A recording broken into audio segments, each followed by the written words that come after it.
ọgọ kwa ndị na-eme ọgọ Igba m na-etiri ndị na-eme ọgọ ndị na-eme ọgọ kwa ndị na-eme ọgọ egwu m na-etiri ndị na-eme ọgọ ịgba m na-etili ndị na-eme ọgọ Igba m na-etiri ndị na-eme ọgọ ndị na-eme ọgọ na mmeke na ụlọ egwu m na-etiri ndị na-eme ọgọ ndị na-eme ọgọ kwa ndị na-eme ọgọ Igba m na-etiri ndị na-eme ọgọ ndị na-eme ọgọ kwa ndị na-eme ọgọ egwu m na-etiri ndị na-eme ọgọ ndị na-eme ọgọ na mmeke na ụlọ Igba m na-etiri ndị na-eme ọgọ ndị na-eme ọgọ na mmeke na ụlọ egwu m na-etiri ndị na-eme ọgọ ịma na ọ bụrụ ka onye ra na-edenụ Igba m na-etiri ndị na-eme ọgọ maka na ọ bụ ife omelụ na-ede egwu m na-etiri ndị na-eme ọgọ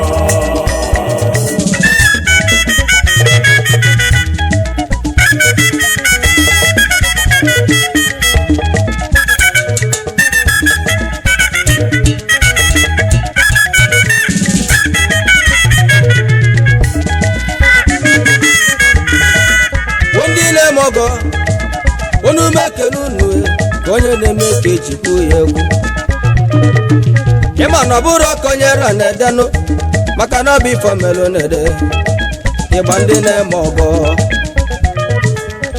na ọ bụrụ ka onye ra na-edenụ maka na ọ bụ ife omelụ debenụ bụ n'etili ndị na-eme ọgọ ndị na-eme ọgọ na mmekene unu ka onye na-eme ka eji ekwu ya ekwunu ịma na ezi afa ka ego mma ezi afa amaka mma ịgbanwe bụ ịgba ndị na-eme ọgọ ife onye emela na-ekwu ya ekwunu ịma na aka dị ekpuchi ọnwa ego m na-etili ndị na-eme ọgọ onye emela na-ekwu ya ekwunu ịgbaka na-etili ndị na-eme ọgọ ego m na-etili ndị na-eme ọgọ ma ndị na-eme mma unu jisi ike ịma nọ mme mma dịkwa iche ife eji amasị ndị na-eme ọgọ n'elu ụwa ịma nọ m ọgọ dị iche ome mma dịkwa iche ịgbaka na-etili ndị na-eme ọgọ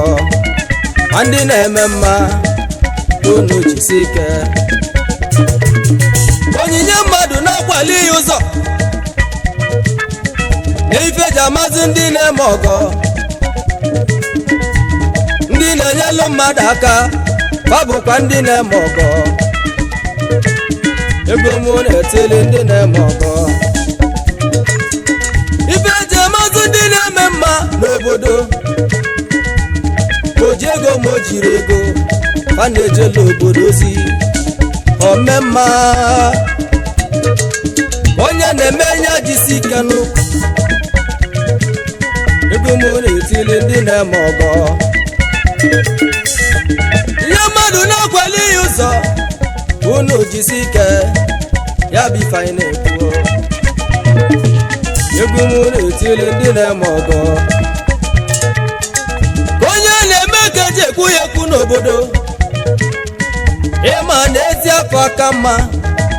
ezi afọ amaka mma omemma jisi ike na mma aka na-eme ọgọ jisi ike onye na-eme mma jisi ike ngozi na-adịla onye na-eme mma ka onye na-emere n'ụwa omemma jisi ike ịnụgo ndị na-eme ọgọ kwa ndị na-eme ọgọ Igba m na-etiri ndị na-eme ọgọ ndị na-eme ọgọ kwa ndị na-eme ọgọ egwu m na-etiri ndị na-eme ọgọ ịgba m na-etili ndị na-eme ọgọ Igba m na-etiri ndị na-eme ọgọ ndị na-eme ọgọ na mmeke na ụlọ egwu m na-etiri ndị na-eme ọgọ ndị na-eme ọgọ kwa ndị na-eme ọgọ Igba m na-etiri ndị na-eme ọgọ ndị na-eme ọgọ kwa ndị na-eme ọgọ egwu m na-etiri ndị na-eme ọgọ ndị na-eme ọgọ na mmeke na ụlọ Igba m na-etiri ndị na-eme ọgọ ndị na-eme ọgọ na mmeke na ụlọ egwu m na-etiri ndị na-eme ọgọ ịma na ọ bụrụ ka onye ra na-edenụ Igba m na-etiri ndị na-eme ọgọ maka na ọ bụ ife omelụ na-ede egwu m na-etiri ndị na-eme ọgọ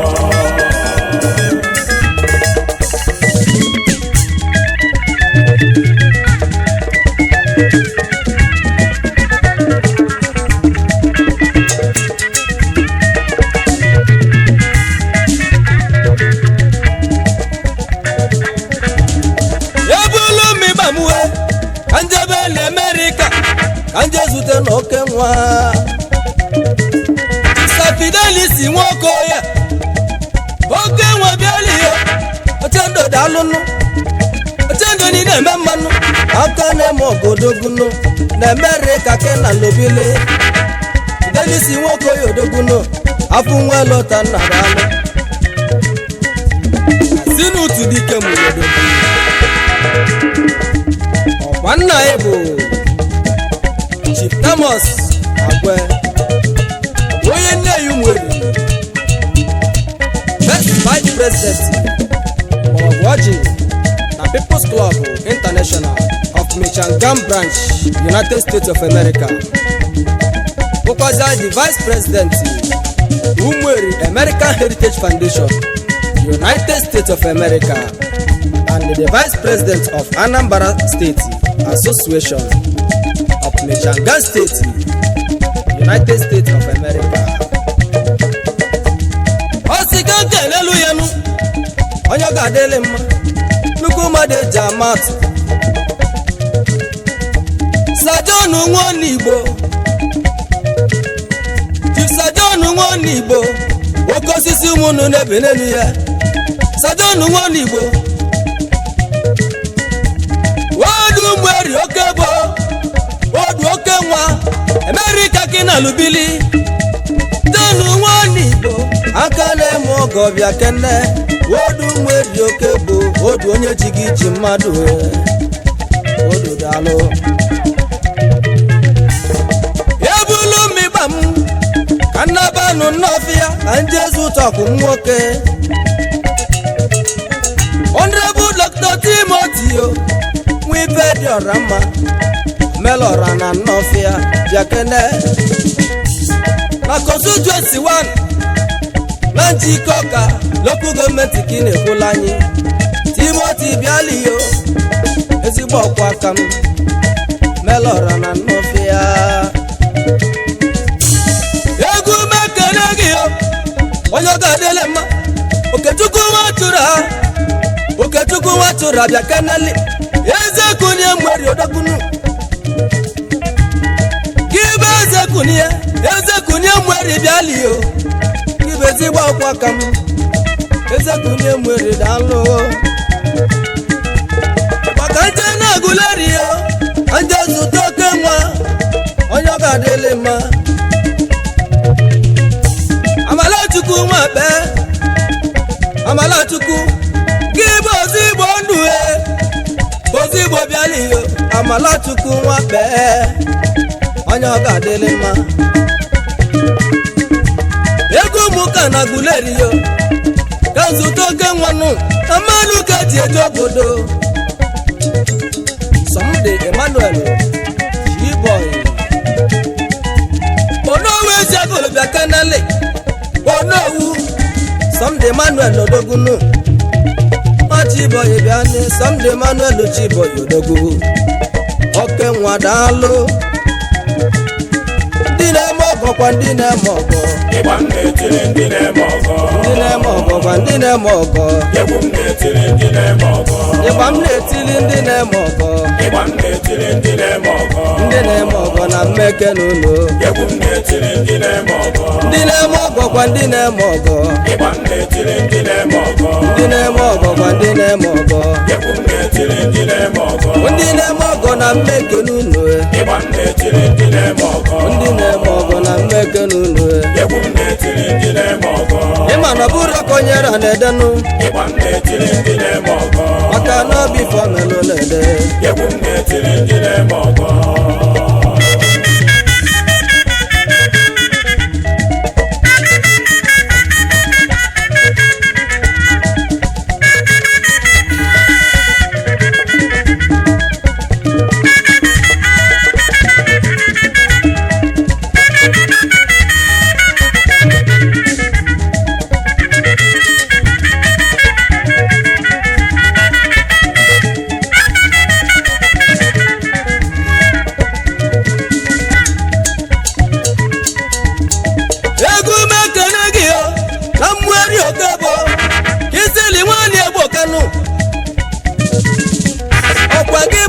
chi ọnwanụ esele nwanyị ebuka atụpụchi ọnwa daalụ ya maka Chukwudi Nwokoye salom bịali yo Chukwudi Nwokoye daalụ ọlụnụ odogwonu mekere gị yo salom bịa kenele ego ma n'ọbara Enugu ka nje zụta ọgwụ m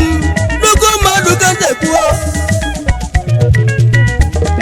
udekene Chukwu uche mọdebele na Owerri Court odogwu onye ọ ga-adịle mma ya bụ managing director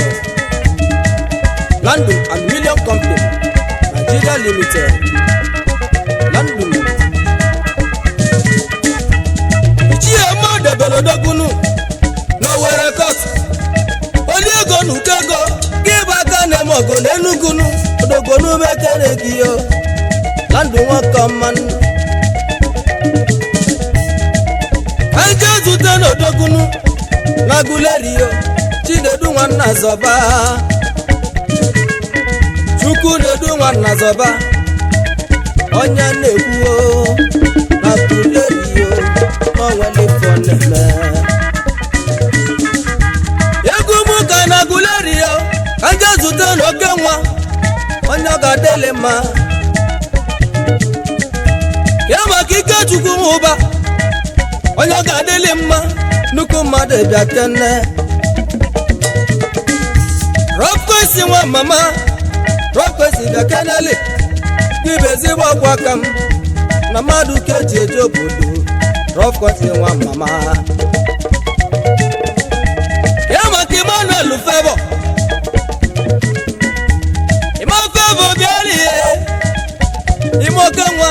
odogwu na-eli akwakwa na-abịa igwe villa onye ọ ga-adịle mma Emmanuel Favour ogonu mekere gị o ya bụ MD Villa Point Hotel na Guleri a na-eli akụbịa kene Emmanuel Favour odogunu igwe villa na keneme ebulu megugbo ka nzute odogunu nnukwu mmadụ nnukwu alụsịnụ ịma na ezigbo mmadụ adịrọ mfe ịma na nnukwu mmadụ adịrọ mfe a na-ata ụmụ atụ ọlụnụ zute nnukwu mmadụ Chi Francis Iwobi Igwe bịakana owele mweri odogunu owele na-esobili o owele mweri odogwu aka na-eme mma iso na ndị na-eme mma n'obodo owele mweri daalụ ebulu m ịba m nụ nna bụ ugwu magali ndị zute n'ọkwụ m Sunday weru m n'odogunu chere mweri odogwu chedo oke nwa Sunday weru m n'odogunu chedo n'imalume chedo n'ibu ọmọ ogodogwu ka ndị zute n'odogunu onye ọ ga-adịli mma n'obodo Chief Johnny wa mechie Chief Johnny wa mechie obela gwa na akpọ ndabulede Chief Johnny wa mechie gị bụ ezigbo ọkwa aka m obela gwa na akpọ ndabulede Johnny wa mechie aka na-eme ọkụ n'alụ ebulu m ịba m nụ ka ndị zute n'oke nwa dogbu n'ụmụ atụ ọlụ Chief Onoji Iwobi Igwe gị bụ owele sekọndụ n'ime ụmụ atụ ọlụ dogonu m ekene gị Onoji Iwobi Igwe bịa kena nwanne mmadụ naghị egwu ma nabi fitedum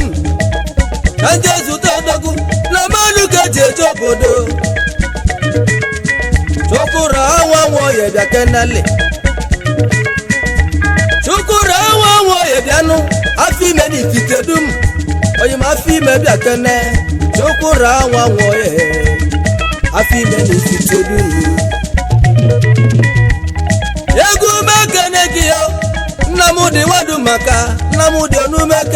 yo gị bụ akọnye wetalụ eweli ihe sobi ya nna m dị nwadụ maka oke nwa elu ụmụ nwanne yi sista Malachukwu onye amụma mgbe doke bụ onye amụma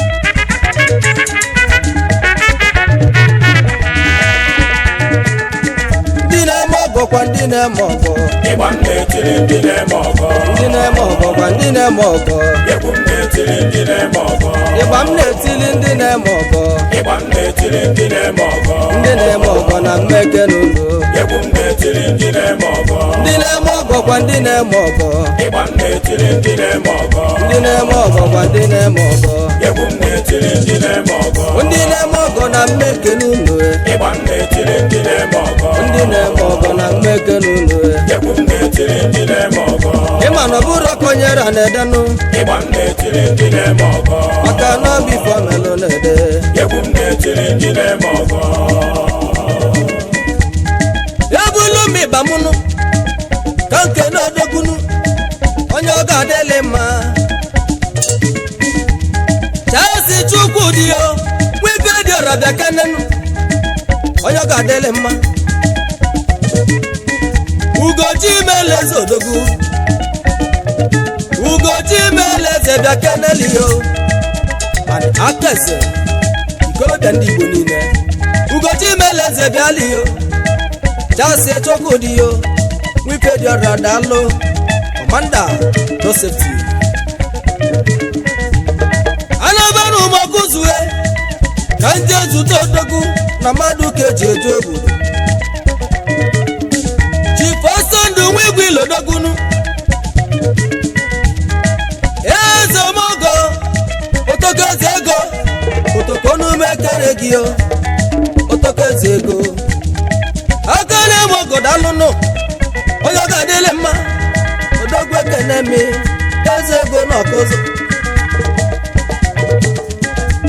ya maka nna m dị nwakilie ozu ome na ọkụzụ ozu n'ibu oke nwa na mụ na gị dị na mma nna m dị nwakilie odogwu bịa keneli ozu ome na ọkụzụ onye mela na-ekwu ya ekwuo annabanu sube ka nje zụta ọkwụmụnụ na mmadụ ka ji eje obodo Ikechukwu nwanyị nsị yo ogiligo ọwụwa na sube rulodogunu na sube ka isi ejenu Ikechukwu nwanyị nsị yo anatamu mgberi okebo na-ebu n'ụmụ atọlụ ka nje zute n'ọmọgọ Chukwu na-edunwe ụdọ ọgaranya meniru chiri edunwe ụdọ ọgaranya chekwe mogo imegolu ụmụ nwe fụnanya dogonye ụmụ atọlụ nwere oke ego kiboli ego n'uko ego ịnala ụlọ ego subili Chukwu na-edunwe ụdọ ọgaranya dalụ ojakwe mogo bịanụ egwu mana baguleriyo ka nje zute n'odogunu Sọnde nwụba dịbụ mba na balagu na guleri ka isi ejenu Sọnde nwụba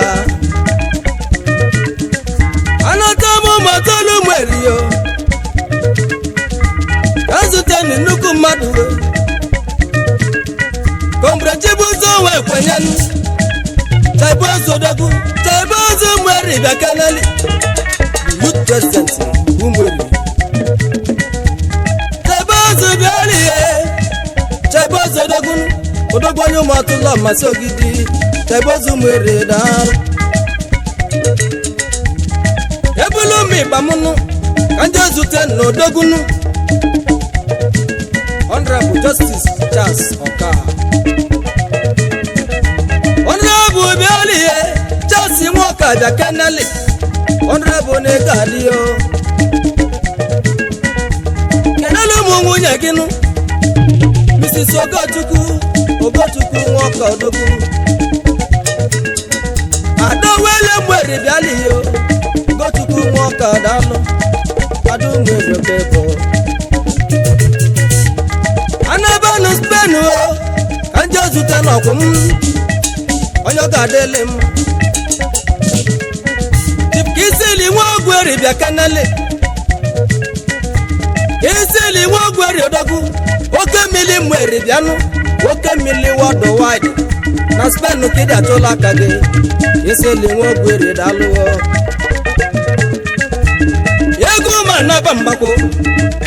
lebu na nke onyenụ ka nje zute na oke nwa Chief Josiah nwoke lodogunu ebube dike na na mgbakwo onye ga-adịlị mma di general na Spain kidi atụla aka gị Josiah nwefu elo bịanụ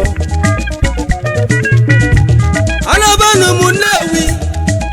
ka nje zụta odogwu na mmadụ ga-eji eje obodo Chibobi nwa mefuna Bobi bịa kanal nwata bịara ihe n'ezi n'ipite na Nnewi Spain kidi atụla aka gị kwa nwata n'Igbo odogwu kwa nwata bịara ihe onume ekene gị n'ezi n'ipite ka isi eje ego ma n'abanụ na ndụ ka nje zute n'ụmụ ọchịagha nụ Honorable Obinna Wike Memeneka Jelo Mabala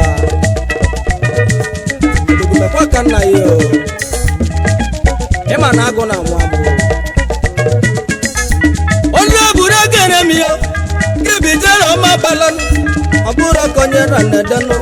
ọkwa n'ifo melodebe onye buru egere m ya eze mmogo mana ndụ jige mọnụwe ịmakwa na anyị chabụ igwe egwu ma naba nneyi ya bụ na nke onye du nnukwu mmadụ eji amatụwe Chelsea nwaya ebe Chelsea nwaya ebe chalidubo na mweriyo ọkwa gị bezo mọgọ agane mọgọ dalụ oluwe dubo na mweriyo dubo no nume kere gị onye na-eme ọgọ dalụ egwu ma nata mmọtọlụ ka nje zụta odogwu onye Chukwu zitelu mweribe anyị Reverend Apostle Godwin Nwegwu ọnwụ aka Prophet of Fire Power the founder Divine Cornerstone Foundation Ministry worldwide Prophet Neme Nwachukwu ji eje ozi Chukwu gozie gị ndị na-eme ọgọ n'elu ụwa ma ndị na-eme mma ndị ọbụla jisi ike onye mụgo bụ ndị na-eme gị jisi ike nụ maka n'ime ọgọ dịkwa mkpa ime mma dị mkpa ka onye na-eme n'ụwa ya bụ ihe ka eji ekwu onye obegbuo ka onye na-eme ya jisi ike maka n'ime ọgọ maka mma